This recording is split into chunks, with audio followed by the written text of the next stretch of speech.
Bueno, señores, gracias por continuar con nosotros. Como habíamos anunciado en días pasados, ya vamos a tratar de que cada 15 días, un jueves sí, un jueves no, por lo menos durante este semestre. No sabemos si luego lo cambian de día y lo ponen en otro día y cambiamos el jueves.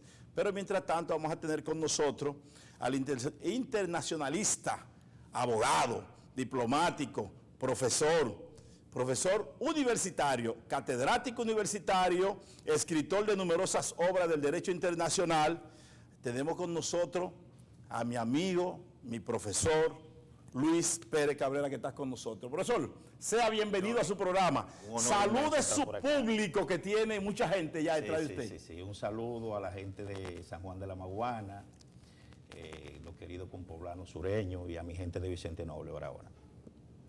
Señores, nosotros hablaremos hoy, vamos a darle un enfoque, a ver si el profesor quiere entrar en esto, vamos a darle un enfoque así, someramente, a la situación de Haití, profesor. Vamos a hablar un poquito de Haití, porque Haití es un tema que está en el tapete, y como es un tema internacional de derecho, ¿verdad? Entonces nos gustaría que usted lo mida desde el punto de vista que usted pueda enfocarlo. Perfecto. Bueno, Johnny, mira, primero darte gracias por invitarme a tu programa. Vamos a conversar sobre el tema haitiano, pero el tema haitiano es un tema complejo. Ya, por eso lo traigo a mención. Es un tema que no se puede abordar en un solo programa, y que para poder entender el tema haitiano hay que entender primero su historia, luego entender cómo piensa el hombre haitiano, y a partir de ahí poder entender las relaciones dominico-haitianas. Entonces, vamos a iniciar primero. Es importante que hagamos un conjunto de programas sobre el tema haitiano. ¿Un conjunto de programas? Sí.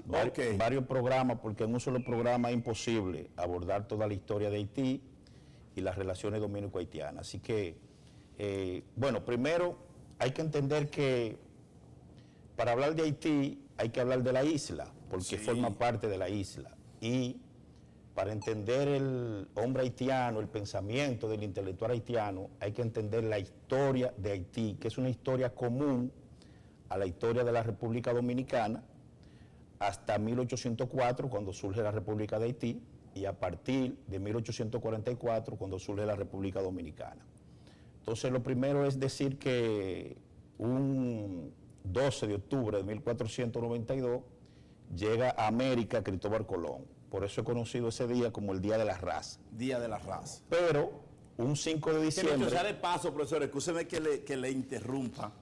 Hay una plaza en Barcelona, usted sabe que la Rambla es la más importante plaza que tiene España. Sí. En Barcelona, la Rambla. Entonces, al final de la Rambla, yo nunca había ido por ahí. Yo llegaba a la Rambla hasta arriba, entraba al metro, pero me tocó un día caminarla entero, y cuando llego allá abajo me encuentro con Colón, que está allá con un dedo señalando América. Sí. Y ahí aprendí yo dónde está América, la ubicación en España. Perfecto. Sí. Entonces, un 5 de diciembre de 1492, llega Cristóbal Colón a la isla, específicamente al cacicazgo de Marién. Esto es importante, Johnny, porque la isla en ese momento estaba conformado por 5 cacicazgos. Sí. Marién, Magua, Maguana, Jaragua y Güey. Pero nos vamos a enfocar en el cacicazgo de Marién, que es el cacicazgo donde llegó Colón y su cacique Guacanagarí. ¿Por qué es importante analizar eso desde el punto de vista de la historia y desde el punto de vista de Haití? Porque cuando se ubica, por ejemplo, el mapa de los 5 cacicazgos, el cacicazgo de Marién y el cacicazgo de Jaragua quedan en la parte oeste de la isla, o sea, donde está el territorio haitiano. Donde hoy es Haití. Exactamente, por eso es que el haitiano, cuando habla de la historia de Cristóbal Columbus, lo enfoca como su historia, porque la historia al principio es común para la isla, y específicamente el cacicazgo de Marién está en la parte centro-norte de lo que hoy es Haití. Eso es importante conocerlo. Una vez entender esa parte, que primero la isla de Babeque, o la isla de Quisqueya, la isla de Santo Domingo, la Hispaniola, como se le llamó en diferentes épocas, pasó por un periodo intenso. Primero, 5 cacicazgos, después entonces fue una colonia española completa.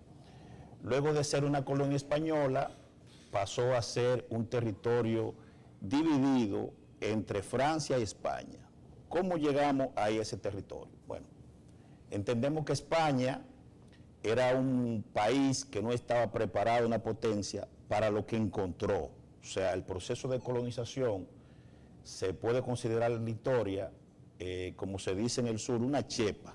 Sí, que la gente, el que no ve ahora, que sabe que Colón sale a las Indias, detrás de especias. Ellos no esperaban nunca que iban, lo que él dijo, debe haber una ruta más corta. Perfectamente. Ahí se encuentra entonces con este pedazo de tierra donde nació Dios. Entonces un acontecimiento importante, todo esto para llegar a cómo surge Haití, un acontecimiento importante que se dio en 1505-1506, que fue el Tratado de Tordesillas, que es donde España, por no estar preparado, empieza a perder el territorio. Sí. Lo primero que pierde todo el territorio, que está desde las 100 leguas de Cabo Verde y los Azores a 370 leguas, lo que implica que pierde todo lo que es Brasil. Por eso Brasil, que era parte de España, a partir del Tratado de Tordesillas de 1506, 1505-1506, pasa a ser territorio portugués. Eso es lo primero que pasa. Luego, un siglo después, se dan las devastaciones de Osorio. Con las devastaciones de Osorio, España, que vuelvo y les repito, no estaba preparado para lo que encontró en América, todo ese proceso de colonización, por las llegadas de filibusteros y bucaneros, constantemente y piratas a la isla. Entonces se producen las devastaciones de Osorio y prácticamente se arrasa con todo lo que es la parte de Haití y se abandona ese territorio. Pero la devastación de Osorio donde más fuerte dieron fue en Monte Plata, en la zona de Monte Plata, abarcando allá todo el este hacia el norte, porque aquí en San Juan no se funcionó, la devastación de Osorio en esta parte del país no se dieron, Asua. Sí. Entonces, miren, enfocándonos en ese punto, después de la devastación de Osorio, más o menos en el año 1625, empezaron los franceses a penetrar a una isla que está en el norte de Haití llamado La Tortuga. Entonces se empezó a dar una penetración masiva por parte de los franceses a esa parte de la isla.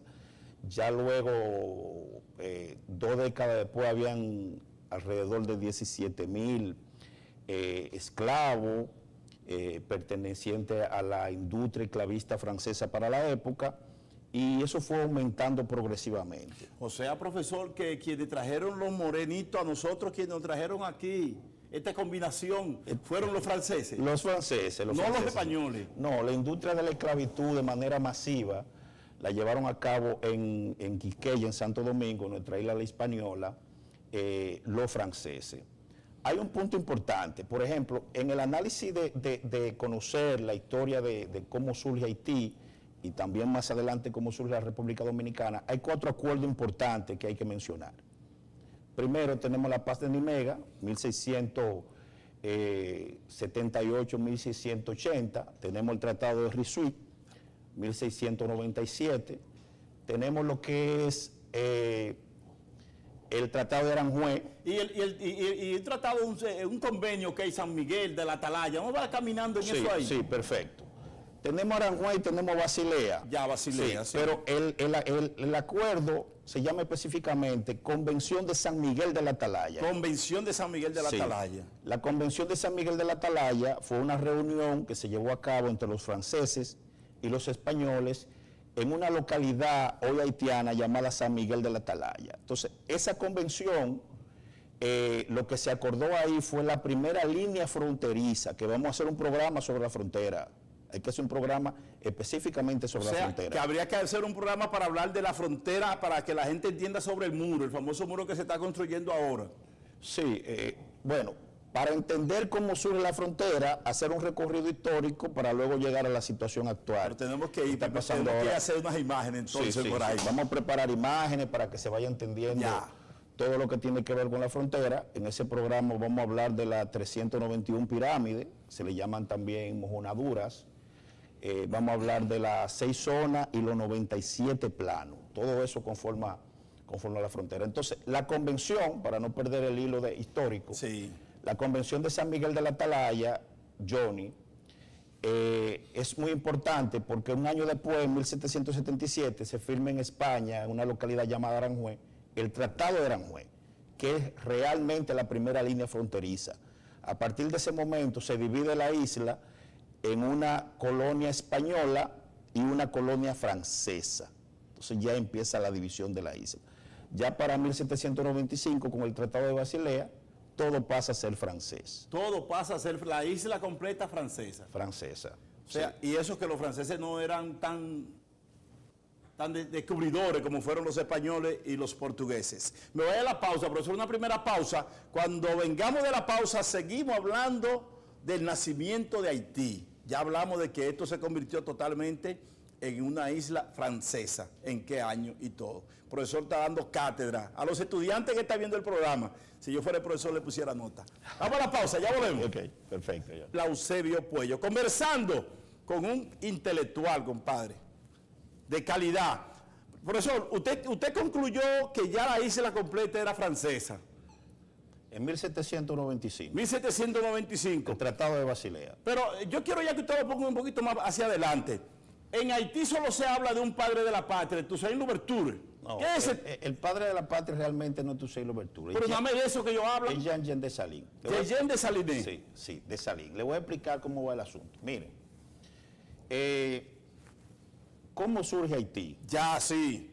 Se dan, primero, Haití no es un nombre africano. Haití significa tierra alta y es un nombre aborigen. Cuando se habla de Haití, uno O sea, que eso viene de los taínos. Exactamente. Tenemos los haitises de este lado. Sí, estuve en estos días por allá. Tenemos los haitises. Entonces, eso es importante para que no se confunda cuando se menciona el término Haití, que se piense en africano, en piel negra, no es correcto. Haití es un nombre aborigen que significa tierra alta. Mire, sí, porque no le dicen, mire este haitiano. Sí. Hay varios personajes que influyeron en lo que hoy es la República de Haití. Primero hay un personaje llamado François Macandal. Ese no suena, ese no lo conocen nada más ustedes los intelectuales. Sí, François Macandal es el pionero del proceso revolucionario que llevó a la independencia de Haití. Ok. Estamos hablando que antes de la revolución haitiana, que en 1791, 33 años antes de la revolución haitiana, aproximadamente en 1758, surge ese personaje llamado François Macandal. François Macandal era un individuo que no se sabe bien de dónde era, pero se supone, dicen que era árabe, hablaba árabe, y que árabe negro, de los árabes africanos. Sí. Y que ese individuo inició un proceso revolucionario por la siguiente razón, Johnny. Él trabajaba en un ingenio. Que una cosa, profesor, perdone que es en ingenio, que es importante que la gente entienda, los que viven en España, en Europa lo conocen esto, y es que los árabes, esa gente de aquel lado, o los hindúes, mucha gente cree que por ahí son blancos todos. A mí, por ejemplo, como soy un moreno con el pelo bueno, cuando yo decía que yo era de República Dominicana, decía, no, en Dominicana no hay morenito así, tú eres de Brasil o de aquel lado de los árabes, por ahí. Perfecto. Porque hay morenos, los indios en la India, no es que son, hay blancos y metizos completo, y me perdona. No, perfecto. Mira, Macandal trabajaba en un ingenio, perdió un brazo en el ingenio donde trabajaba, y cuenta la historia que la esposa de Macandal fue enamorada por el jefe colono, lo que hizo que él se rebelara y durara 13 años una rebelión en la montaña, iniciando el proceso de cimarronaje. Se convirtió en el primer cimarrón y estableció una guerra de guerrilla durante los 13 años, produjo un veneno, lo cual lo filtraba mediante esclavos y empezaba a envenenar a los diferentes colonos franceses. Por eso Macandal, en creol, es un signo de envenenamiento. Entonces Macandal es el líder de la negritud, inicia el proceso revolucionario. ¿Por qué inicia el proceso revolucionario que formó Haití, François Macandal? Porque 33 años después se da el inicio de la revolución haitiana y se da en la revolución o en la rebelión de Boy Caimán. La rebelión de Boy Caimán fue un proceso una lucha revolucionaria que inició en el monte de Guaycaimán, en el norte de Haití, por dos personajes importantes que hay que analizar. Uno es Dutty Boukman y el otro es una mujer llamada Cecilia Fátima. Profesor, cuando usted habla, por ejemplo, de la historia de Haití, yo me fui a donde Enriquillo. Bacandal, y también Enriquillo, que se sublevó. Enriquillo en la parte española. En la parte española. Y Macandal en la parte francesa. Esa mujer que usted acaba de mencionar ahora me recuerda también a una líder dominicana del este, de Atomayor, de esa zona por ahí, Mamá Tingó. Sí, perfecto. ¿Sí? Se parecen. Sí, entonces mira, Johnny, es importante saber, analizar estos dos personajes. ¿Por qué razón? Porque Dutty Boukman era un sacerdotizo, era un ugán. Ugán en creol es brujo. Brujo. Y Cecilia Fátimó era una mambó. Mambó en creol es una bruja. Entonces, esa ceremonia que se llevó a cabo en el año 1791 en el bosque de Guaycaimán, esa ceremonia convocó alrededor de 200 esclavos. Y se emitió un discurso en esa ceremonia donde Dutty Boukman planteaba que el dios de los negros,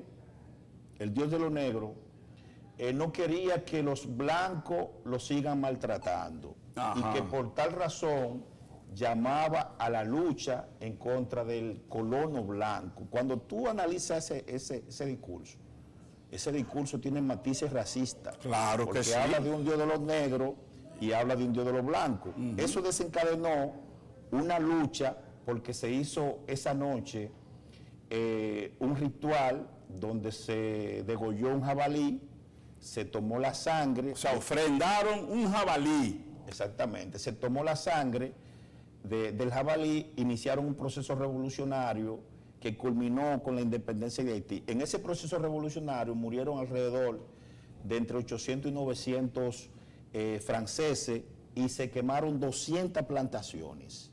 Plantaciones de caña. Plantaciones de caña, según María Elena Muñoz, su libro sobre Haití, eran trapiches. Sí. A los ingenios eran conocidos como trapiches. Para la época habían alrededor de 360 trapiches. Oh. Y se quemaron 200. O sea, que se quemaron casi todo. Se quemó el 70% de Haití. Sí. Prácticamente.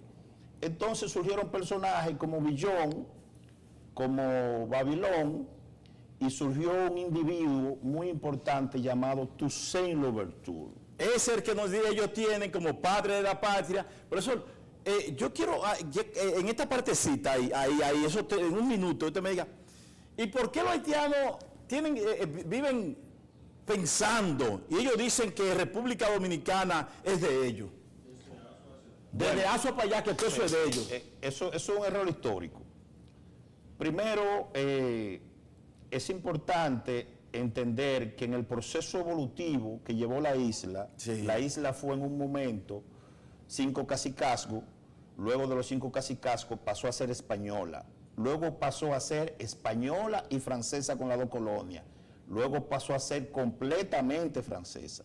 Luego de ser francesa, en 1804, cuando culmina el proceso revolucionario, el 1 de enero de 1804, surge la República de Haití, no con Toussaint Louverture, porque Toussaint Louverture ya en 1801 se lo habían llevado a Francia y había muerto en una prisión francesa por allá, sino con Jean Dessalines, que encontró el caballo de la historia con su aparejo y su aliño, como dicen en el campo, se montó en el caballo de la historia y declaró la independencia. Por eso el padre de la patria es Jean Dessalines.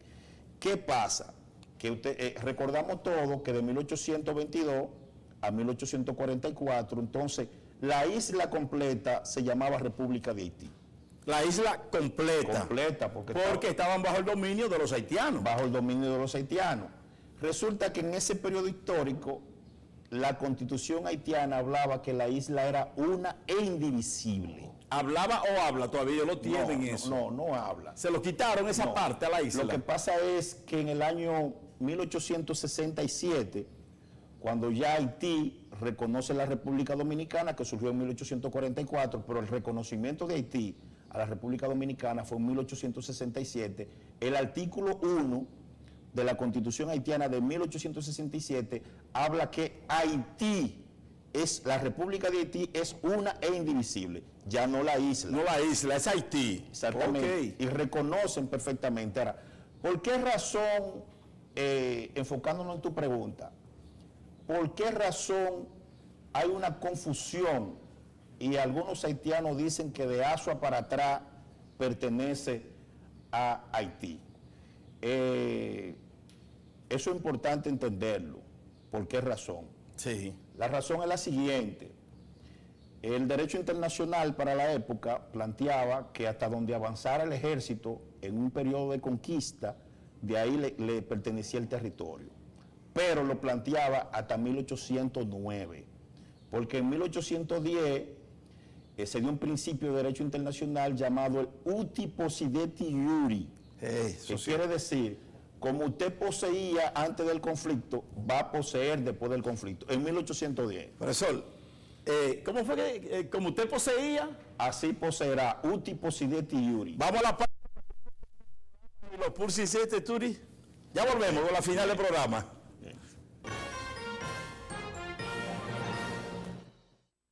Señores, gracias por continuar con este gran programa. Gracias a la gente que están en sintonía con nosotros en sus hogares.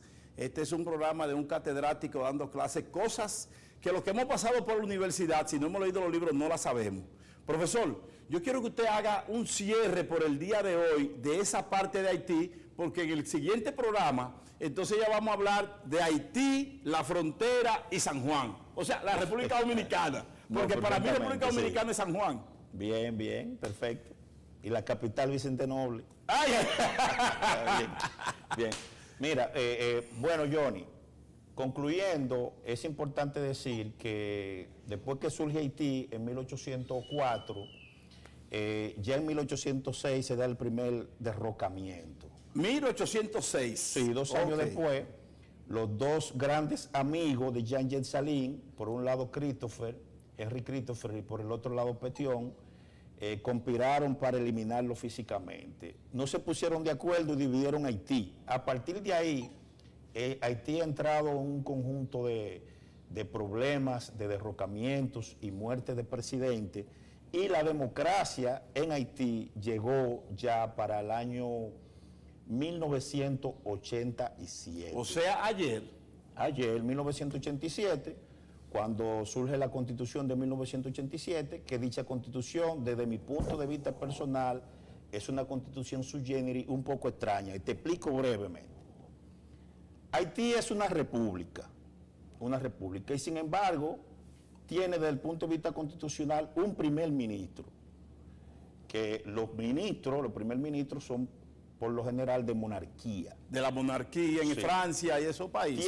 No tiene un congreso, sino tiene un parlamento. Parlamento. Entonces, es como un arroz con mango, porque el primer presidente de Haití, Jean Dessalines, fue un rey. Y en Haití existió un sistema de realeza. Jean Dessalines no fue el que le dijo a Napoleón que ellos dos son Napoleón Blanco, emperador allá, y él aquí. Toussaint. Por eso fue que lo fusilaron allá. Eso le costó la vida. Entonces, el problema de Haití ha sido el siguiente. Ha tenido una historia, de la mejor historia en la historia de la humanidad, valga la redundancia, una grandeza, pero se ha quedado en la historia. Pasaron de ser animales, todos éramos animales, todo el negro era animal para esa época, a seres humanos cuando se convirtieron en el primer país negro en el mundo y el segundo independiente en América. Pasaron de animales a seres humanos, pero aún no se han convertido en ciudadanos. ¿Todavía no son ciudadanos? No, el ciudadano es aquel organizado, que tiene instituciones, que las cosas funcionan, y Haití lamentablemente es un caos. Es un caos. Ahí cerramos esa parte por el día de hoy, pero yo antes ya, 30 segundos nada más, licenciado Joel Medina. Profesor, ¿usted cree que el río borró, el río Masacre borró el famoso canal? No. ¿No lo tapó? No. Porque con toda esa agua que ese río cogió en este fin de semana. Bien, más adelante vamos a hablar de la situación política actual de Haití, pero el próximo programa va a ser de la historia de la frontera. Despídase de su pueblo, profesor, de su gente que le sintoniza. Bueno, mi gente de San Juan de la Maguana. Del mundo. En primer lugar, mi gente de Vicente Noble y todo el mundo que nos ve a través de las redes sociales. Mi gente de Vicente Noble, decirle a ustedes que a mí me encanta el chivo y el pescado y me gusta el romo, yo no tengo problema, donde quiera que haya que hacer una fiesta, yo pongo 3 piedras y el caldero, ¿verdad, compadre? Allá en España, eso es lo que le gusta al que está viendo el programa allá en España. Así es. Sí, 3 piedras, la leña y vamos a hervir. Señores, gracias por haber estado con nosotros, estuvimos con nosotros en el día de hoy al profesor catedrático universitario, escritor de muchos libros de Derecho Internacional, al profesor Luis Pérez Cabrera, quien dentro de un par de semanas estará de vuelta con nosotros hablando, dándole un paseo a la historia de Derecho Internacional. Profesor, gracias. Gracias, Johnny, un honor. Nos vemos mañana, señores, a las 11 en punto con ustedes su programa Al Momento y Más.